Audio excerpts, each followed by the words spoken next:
بسم اللہ الرحمن، اس سے پہلے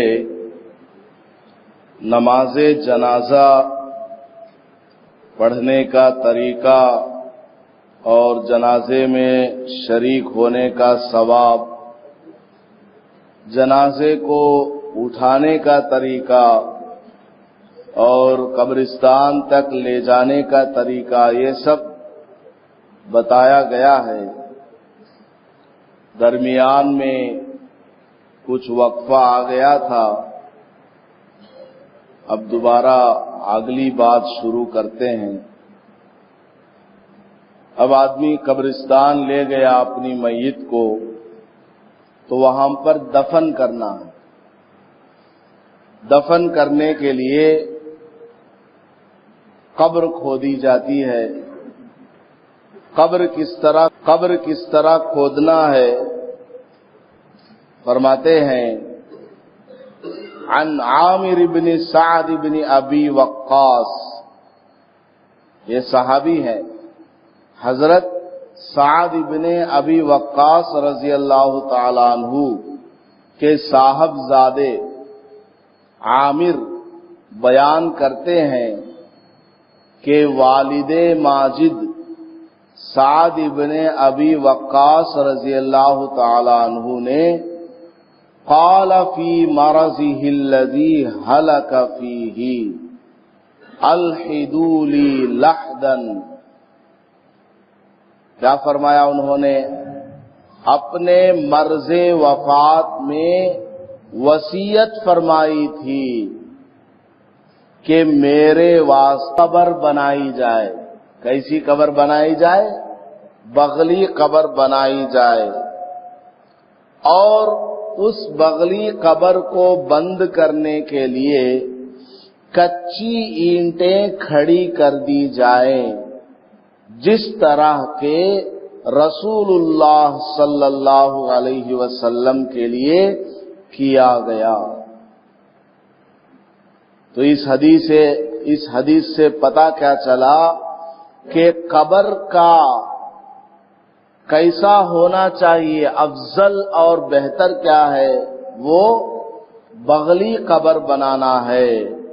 رسول اللہ صلی اللہ علیہ وسلم کی قبر مبارک بھی اسی طرح بنائی گئی تھی۔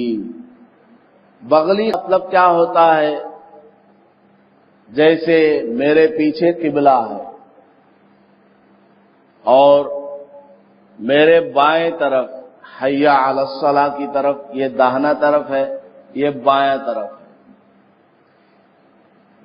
گڑھا قبر کا کم از کم کتنا گہرا ہونا چاہیے؟ آدمی آدھا ڈوب جائے۔ اگر کوئی لمبا آدمی کھڑا ہو، جیسے ہمارے بابو بھائی ہیں، وہ اگر کھڑا ہو تو آدھا ڈوب جائے، 3.5 4 فٹ اتنا گہرا ہونا چاہیے گڑھا۔ اور قبلے کی طرف جو دیوار ہے اس کے اندر ایک اور گڑھا کھودا جائے قبلے کی طرف کو، جیسے محراب اندر کو کھودی ہوئی ہے، اس طرح قبلے کی طرف کو جو دیوار ہے اس دیوار میں میت اندر گھس جائے، اتنا کھودا جائے۔ اب اتنا کھود لیا، جب میت کو اتاریں گے تو قبلے کی طرف سے اتار کر میت کو اس جو حصہ نکالا گیا ہے اس میں داخل کر دیں گے۔ اب ادھر پوری قبر خالی ہے کہ نہیں؟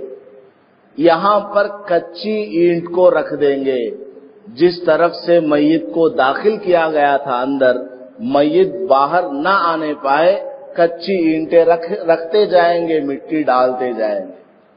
اس سے کیا ہوگا؟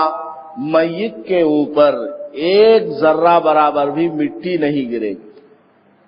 یہ افضل طریقہ ہے، بہتر طریقہ ہے میت کو دفنانے کا۔ لیکن ہمارے ہاں اس طرح چلتا نہیں ہے، کوئی کرتا نہیں ہے اور کسی کو معلوم بھی نہیں ہے۔ قبر کھودنے والوں سے کہا جائے تو وہ سستی کرتے ہیں، کھودتے نہیں ہیں اس طرح۔ تو بہرحال ان کو سمجھا بجھا کر اس طرح قبر کھدوانا چاہیے، بہتر طریقہ یہ ہے۔ ایک طریقہ تو یہ ہے، یہ کب ہے؟ جبکہ زمین سخت ہو، جیسے ہماری زمین ہے۔ بعض جگہوں میں زمین کیسی ہوتی ہے؟ نرم ہوتی ہے، آپ برابر میں قبلے کی طرف گڑھا نکالیں گے تو مٹی نیچے آ جائے گی، تو وہاں پر کیا ہے؟ صندوقی قبر بنائی جائے۔ صندوقی قبر کا مطلب کیا؟ ایک گڑھا تو کھودیں گے جیسے یہاں کھودتے ہیں، جس میں میت آسانی سے آ جائے اور 3، 3.5، 4 فٹ گہرا ہو۔ اس کے اندر پھر قبر کے اندر پھر چھوٹا ایک گڑھا کھودا جائے جس کے اندر میت گھس جائے۔ قبر کے اندر ہی ایک تو ریکٹینگل باکس ہو گیا، کھودیں گے، اس کے اندر پھر چھوٹا سا ایک کھودیں گے گڑھا نیچے کو، تو کیا ہوگا؟ میت کو قبر کے بیچ میں اس چھوٹے گڑھے میں داخل کر دیں گے۔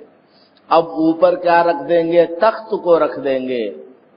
میت اندر چلا گیا اور تخت کو اوپر ڈال دیا، اب اس کے اوپر مٹی ڈال دیے، تو اب بھی کیا ہوگا؟ میت کے اوپر ذرا برابر بھی مٹی نہیں لگے گی۔ یہ ایک طریقہ ہے۔ تو یہ 2 طریقے ہیں جو بہتر اور افضل طریقے ہیں۔ اور ہمارے یہاں جو کرتے ہیں، عام قبر کھود دی جاتی ہے اور مردے کو اس میں قبلے کی طرف چہرہ کر کے لٹا دیا جاتا ہے اور لکڑی رکھ کر کے اوپر سے وہ بچھا دیا جاتا ہے، حصیر چٹائی وغیرہ، تاکہ مٹی نہ گرے۔ یہ بھی ٹھیک ہے لیکن افضل نہیں ہے۔ افضل طریقہ یہی ہے جو رسول اللہ صلی اللہ علیہ وسلم کا بتایا ہوا ہے۔ اس طریقے پر کریں گے تو بہت ثواب بھی ہوگا۔ خیر، تو رسول اللہ صلی اللہ علیہ وسلم کی قبر مبارک کو اسی طرح کھودا گیا تھا کہ آپ نے بغلی قبر بنانے کا حکم فرمایا ہے۔ حضرت سعد ابن ابی وقاص وہ مرتے وقت وصیت کر رہے ہیں کہ میرے پیغمبر کی قبر کو اس طرح کھودا گیا ہے تو میری قبر کو بھی اسی طرح بنایا جائے۔ زندگی میں تو وہ سنتوں پر عمل کرتے ہی تھے، لیکن اب مر رہے ہیں تو موت کے وقت اپنے بیٹوں کو وصیت کر رہے ہیں کہ میری قبر کو اس طرح کھودو جیسا کہ حضور کے لیے کھودا گیا تھا۔ تو اصل جو چیزیں ہیں، بندے کو جن چیزوں کی ضرورت پڑتی ہے موت کے بعد، اس کی وصیت کرنا ہے اور اس کے بارے میں فکر کرنا ہے۔ نبی پاک صلی اللہ علیہ وسلم کے بتائے ہوئے طریقے پر اپنے قبروں کو کھودنے کی اور اس پر عمل کرنے کی۔ آمین وآخر دعوانا۔